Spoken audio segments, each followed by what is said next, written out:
Solve using the zero factor property. X squared equals 49.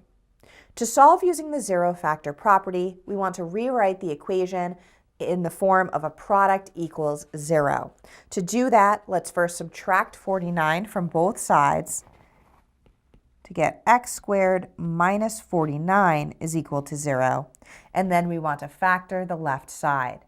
X squared minus 49 is a difference of squares, and so it factors as x plus 7 times x minus 7, which we have is equal to 0. Now by the zero factor property, we know that x plus 7 equals 0, or x minus 7 equals 0.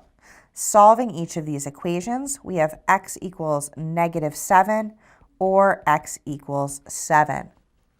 Now we can check these solutions in the original equation. Negative 7 squared is 49, and 7 squared is 49.